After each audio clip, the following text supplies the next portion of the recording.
भड़ाना जी 2027 के बाद यहाँ नहीं रहेंगे, फिर चले जाएंगे, कहीं और चले जाएंगे।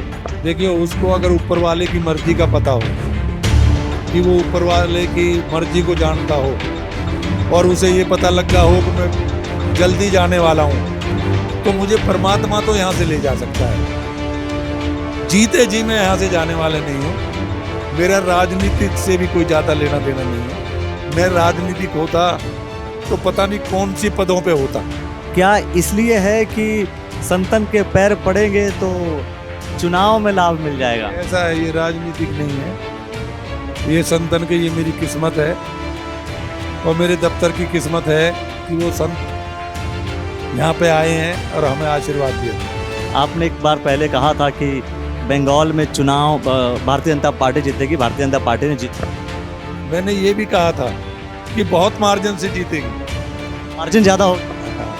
उत्तराखंड के पर्सपेक्टिव में भी आपने बोल दिया है कि सरकार जो है भारतीय जनता बनेगी। इसीलिए लोग जो है डाउट करते हैं कई बार भारतीय जनता पार्टी के ऊपर कि कहीं कोई सेटिंग वोटिंग तो नहीं है कि ये बोल दे रहे हैं और हो जा रहा है। हम लोगों के बीच में रहते हैं, हम लोगों की इच्छाओं को देखते हैं और जब उनकी आवाज़ आती है ना, कहते हैं जो परमात्मा की आवाज़ है वो जनता की आवाज़ है, तो वो जब यहाँ से आवाज़ आती है ना, तो वो वहाँ तक जाती है। जब उसकी मर्जी होती है वही मर्जी नीचे होती है।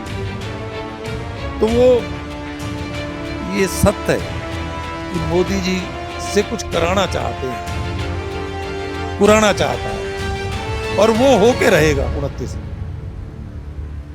मैं पहले भी बोल, आप ये भी मानकर बैठे हैं कि 29 में भाजपा जीतेगी? 29 की मतलब लोकसभा की आप बात कर रहे हैं, मैं तो अभी विधानसभा की बात कर रहा था। फिर तुम नहीं जो है ना दोबारा दूसरी तरफ घुमा दोगे कि मेरा दिल ये कहता है,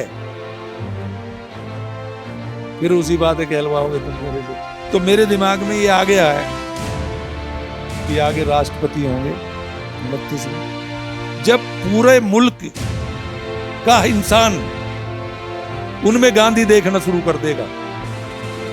नरेंद्र मोदी देखिए, गांधी तब देखेगा जब सबका भला होगा। ये बहुत बड़ा बयान है आपके हिसाब से कि मोदी जी दूसरे गांधी जी बनने वाले हैं? 1000% बनेगा। नमस्कार दोस्तों, आज हम हैं मंगलौर में और मंगलौर में एक कार्यक्रम हो रहा है जिसका नाम रखा गया है महामंडलेश्वर पट्टाभिषेक महोत्सव। और आप जो है ये पूरा कार्यक्रम करवा रहे हैं कि महामंडलेश्वर पट्टाभिषेक महोत्सव। क्या है ये महोत्सव, क्यों करवा रहे हैं आप? कि मैं तो कहूँगा मेरे परिवार से ही देवी जी हैं जो वृंदावन में पहले गुरु जी थे, उनके पास भी हम जाते थे। फिर गुरु जी चले गए ब्रह्मधाम, तो देवी जी जब से वो संभालती हैं तो अब वो महामंडलेश्वर बनी है। तो उसके लिए जो है सारे जो हमारे संत हैं, मैं तो कहूँगा मेरे सारे भगवान जो है, अब सब तो नहीं आए होंगे पर उनमें कोई ना कोई तो ऐसे आए होंगे जो मेरे भगवान हैं। तो उनके आदेश पे उन्हें कहा कि भाई अगर यहाँ हो तो ज़्यादा अच्छा होगा, क्योंकि संतन के पैर पड़ेंगे तो कुछ हमारा उद्धार होगा। तो वो आपने कहा कि संतन के पैर पड़ेंगे तो उद्धार होगा। क्या ये उद्धार, चूंकि आपने ये भी कहा कि हमें मंगलौर में रहना है और यहीं से हमें विदा होना है, आपने कई बार ये अपने भाषणों में ये बात कही है। ये अटल सत्य है, ये अटल सत्य। तो क्या इसलिए है कि संतन के पैर पड़ेंगे तो चुनाव में लाभ मिल जाएगा? ऐसा है, ये राजनीतिक नहीं है। ये संतन के, ये मेरी किस्मत है और मेरे दफ्तर की किस्मत है कि वो संत यहाँ पे आए हैं और हमें आशीर्वाद दे रहे हैं। संत जब आशीर्वाद देते हैं तो वो कुछ भी, जो भी आशीर्वाद देते हैं वो सिद्ध हो जाता है। मैंने आपको बताया कि मैं उनसे जो है ना अभी नतमस्तक होके उनके पैरों में पड़ के उनसे 3 ही चीज़ मांगूंगा। एक तो ये मांगूंगा कि मुझे ये आशीर्वाद दो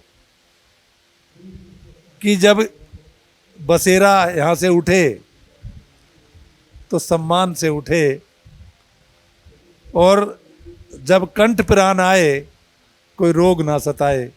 और तीसरा, जो परमात्मा ने हमें ड्यूटी बख्शी है, बेटे को ड्यूटी दी है, वो ड्यूटी पूरी हो जाएगा तो मेरा जन्म उद्धार हो जाएगा। फिर परमात्मा में मिलने में कोई दिक्कत नहीं आएगी।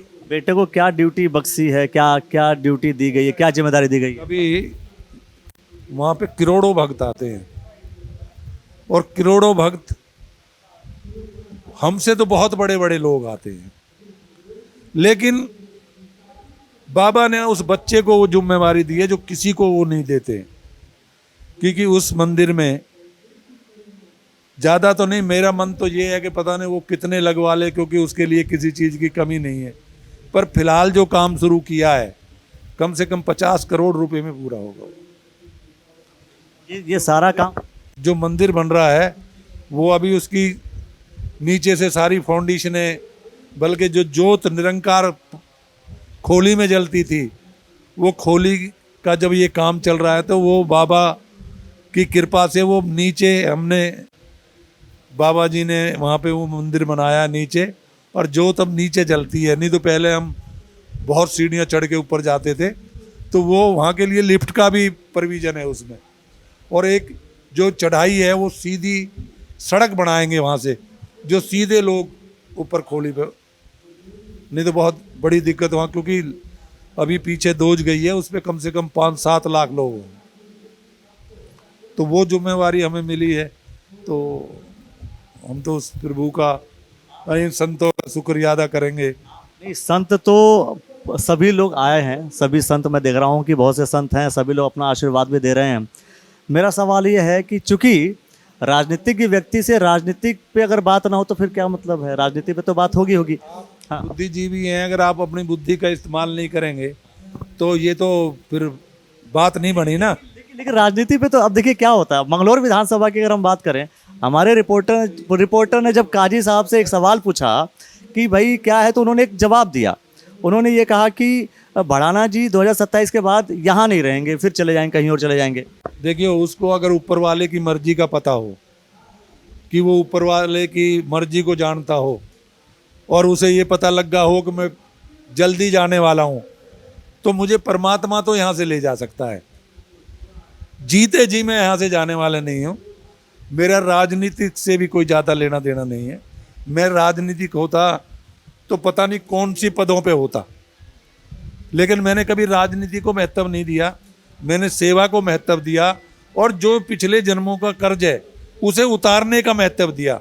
और मैं सच्चाई से, ईमानदारी से कहता हूँ कि मैं परमात्मा से जब मांगता हूँ, क्योंकि सभी मांगते हैं, तो मैं यही मांगता हूँ कि प्रभु इज्जत से विदा करना, और जब कोई बीमारी ना देना, जो काजी जैसे ये कहे कि कोई बुरा किया होगा इसलिए बीमार होके जा रहा है, तो कंठ पर आना है तो कोई रोग ना सताए।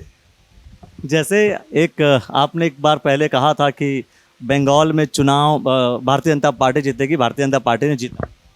मैंने ये भी कहा था कि बहुत मार्जिन से जीतेगी। मार्जिन ज़्यादा हो गया। हाँ, उत्तराखंड के पर्सपेक्टिव में भी आपने बोल दिया है कि सरकार जो है भारतीय जनता, बनेगी। इसीलिए लोग जो है डाउट करते हैं कई बार भारतीय जनता पार्टी के ऊपर कि कहीं कोई सेटिंग वोटिंग तो नहीं है कि ये बोल दे रहे हैं और हो जा रहा है। देखिए, ऐसा है, हम बोलते हैं जनता की आवाज़ पे, हम लोगों के बीच में रहते हैं, हम लोगों की इच्छाओं को देखते हैं, और जब उनकी आवाज़ आती है ना, कहते हैं जो परमात्मा की आवाज़ है वो जनता की आवाज़ है, तो वो जब यहाँ से आवाज़ आती है ना, तो वो वहाँ तक जाती है। लेकिन कांग्रेस के लोग तो साफ तौर पर कहते हैं कि भारतीय जनता पार्टी के लोग कहीं ना कोई ऐसा खेल खेल रहे हैं जिसकी वजह से वो कहते हैं और हो जा रहा है, और हम जो चिल्लाते रह रहे हैं कि सरकार हम लेकर आएंगे, लेकर के आ नहीं पा रहे हैं। देखिए, ऐसा है, अपोजिशन का काम है चिल्लाना, और सरकार बनाता है ऊपर वाला, और ये लोग बनाते हैं नीचे वाले, क्योंकि इनमें और उनमें कोई अंतर नहीं है। परमात्मा में और जिस जीव आत्मा में कोई अंतर नहीं है। जब उसकी मर्जी होती है वही मर्जी नीचे होती है। तो वो ये सत्य है कि मोदी जी से कुछ कराना चाहते हैं, कुराना चाहता है, और वो होके रहेगा 29 में। मैं पहले भी बोल, आप ये भी मानकर बैठे हैं कि 29 में भाजपा जीतेगी? 29 की मतलब लोकसभा की आप बात कर रहे हैं, मैं तो अभी विधानसभा की बात कर रहा था। फिर तुम नहीं जो है ना दोबारा दूसरी तरफ घुमा दोगे कि मेरा दिल ये कहता है, फिर उसी बात कहलवाओगे तुम मेरे से। 29 में मेरा दिमाग में जो आता है परमात्मा की, क्योंकि मैं कोई साधु नहीं हूँ, संत नहीं हूँ, पर अपने बाबा का बच्चा हूँ, तो कोई चीज़ जो होने वाली होती है ना, वो पहले दिमाग में आती है। तो मेरे दिमाग में ये आ गया है कि आगे राष्ट्रपति होंगे 29 में। और एक बात और बोल देता हूँ, फिर वही करेंगे जो एक गांधी बनने के लिए करना चाहिए। चलो, ये जो मैसेज है, इस मैसेज को तोड़ने मरोड़ने का काम आपके ऊपर छोड़ देता हूं। मैं तोड़ूंगा मरोड़ूंगा तो फिर गड़बड़ हो जाएगा। आपको छोड़ देता हूं कि आप क्या कहेंगे कि इस स्टेटमेंट को लेकर के कि गांधी बनने के लिए जो करना, बस जैसे जो करना पड़ा वो चीज़ करेंगे। देखो क्या चीज़ होता है, क्या चीज़ नहीं होता, हमें नहीं पता, लेकिन मैं बताता हूँ ना क्या होता है। जब पूरे मुल्क का इंसान उनमें गांधी देखना शुरू कर देगा, नरेंद्र मोदी, देखिए गांधी तब देखेगा जब सबका भला होगा। मोदी जी कुछ समय के बाद सबका भला करते रहेंगे। हाँ, वो भला करने के लिए ही आए हैं। वो कुछ भला, एक बात बताइए, अगर वो परमात्मा उनसे भला नहीं कराना चाहता ना, तो यहां तक नहीं पहुंचाता। ये बहुत बड़ा बयान है आपके हिसाब से कि मोदी जी दूसरे गांधी जी बनने वाले हैं। 1000% बनेंगे। इस स्टेटमेंट को लेकर के दोस्तों आप क्या कुछ कहेंगे, कमेंट सेक्शन में प्रतिक्रिया दीजिए। ये भी है कि वो गांधी तो जब ही बनेंगे ना जब गांधी जी से भी ज्यादा उनको लोग चाहेंगे। ऐसा काम वो करेंगे कि लोग उन्हें चाहेंगे। वो अपना ऐसा नाम बना लेंगे, ऐसा काम कर देंगे कि लोग चाहेंगे। अब एक बात बताऊं, मैं छोटा सा आदमी हूं, लेकिन अगर मैं किसी का काम कर दूं तो वो तो मेरे लिए दुआ करता है ना। तो जिनके भी काम होंगे जो मोदी जी करेंगे और वो सबके काम आएंगे, तो सबकी दुआएं आएंगी। तो दुआओं से ही तो सब कुछ होता है। और आज जो है संत यहाँ मौजूद है, संतों की दुआएं, संतों का आशीर्वाद, देखते हैं क्या कुछ होता है। ये 2027 में ये मत लेना कि विधान बदलने की तो कोई तैयारी नहीं है। ये मेरे दिल की आवाज है, ये सरकार की आवाज नहीं है, ये मेरे दिल की आवाज। तो भाई करतार सिंह भड़ाना जी ने अपने दिल की बात, जैसे मोदी जी मन की बात कहते हैं, इन्होंने आज मन की बात कही है। वो मन की बात, दिल की बात है, दिल की, मन की बात नहीं। मन और दिल में अंतर कितना, क्योंकि वो मोदी जी बोलते हैं। मन की बात तो किसी की भी हो सकती है ना। वो जो हमारे बड़े बोलते हैं ना, वो हम नहीं बोल सकते। जिस सेंटेंस को वो बोलते हैं ना, वो हमारी कुवत नहीं है कि उस सेंटेंस को हम बोले। ये मैं कह सकता हूँ कि मोदी जी करते हैं मन की बात और भड़ाना जी ने की दिल की बात।